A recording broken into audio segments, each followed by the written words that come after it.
Ancient history के question लाए हुए हैं, जो कि ऑब्जेक्टिव क्वेश्चन है और प्रीवियस ईयर के क्वेश्चन है। इनको देखिए और याद करिए। बोधिसत्व पद्मपाणि का चित्र सर्वाधिक प्रसिद्ध और प्रायः चित्रित चित्रकारी है जो अजंता में है।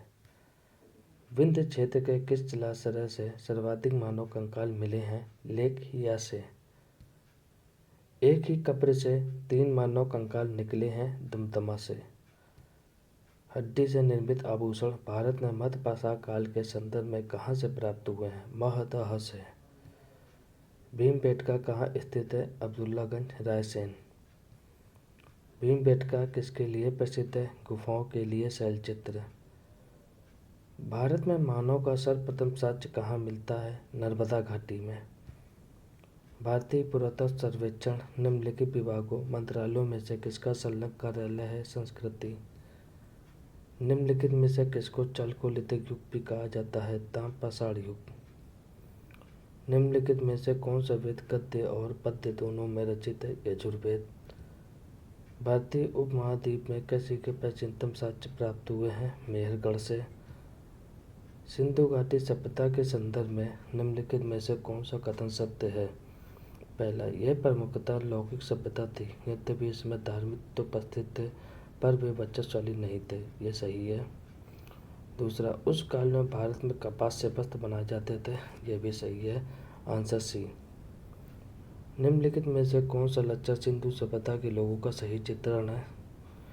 पहला, उनके विशाल महल और मंदिर होते थे। यह गलत है। वे देवी और देवताओं दोनों की पूजा करते थे। यह सही है। वे युद्ध में घोड़ों द्वारा खींचे गए रथों का प्रयोग करते थे। यह गलत है। निम्नलिखित पशुओं में से किस एक का हड़प्पा संस्कृति में पाई गई मोहरों और टेराकोटा कलाकृतियों में निरूपण नहीं हुआ है? ऑप्शन 1 गाय। निम्नलिखित में से कौन सा हड़प्पा का बंदरगाह है? लोथल। वह हड़प्पा कालीन नगर जिसका प्रतिनिधित्व लोथल का पुरातत्व स्थल करता किस नदी पर स्थित था? भोगवा। एक उन्नत जल प्रबंधन व्यवस्था का साक्ष्य कहाँ से प्राप्त हुआ है? धौलावीरा से। स्थापित सिंधु घाटी सभ्यता जिन नदियों के तट पर बसी थी वह कौन सी थी? सिंधु, चेनाब, झेलम। Option B. सत्यमेव जयते कहाँ से ले गया है? मुंडकोपनिषद। Answer D. पूर्व वैदिक आर्यों का धर्म मुख्यतः था प्रकृति पूजा व यज्ञ। C option.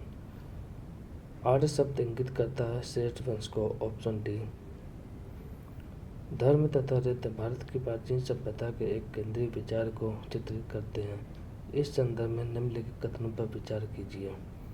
पहला, धर्म व्यक्ति के दायित्वों एवं स्वयं तथा दूसरों के प्रति व्यक्तिगत कर्तव्यों की संकल्पना थी। दूसरा, रीत मूलभूत नैतिक विधान था जो सृष्टि और उसमें अंतर्निहित सारे तत्वों के क्रियाकलापों को संचालित करता था। Answer C. ऋग्वैदिक काल के संदर्भ में निम्न में से किसे महत्वपूर्ण मूल्यवान संपत्ति समझा जाता था? ऋग्वैदिक काल के प्रारंभ में निम्न में से किसे महत्वपूर्ण मूल्यवान संपत्ति समझा जाता था? गाय को। Option B. सर्ग, प्रतिसर्ग, वंश, मनवंतर और वंशानुचरित संकेतक है पुराणों के। Option B. दोस्तों, ये सब लास्ट ईयर आए हुए क्वेश्चन है जो कि सभी एग्जाम की दृष्टिकोण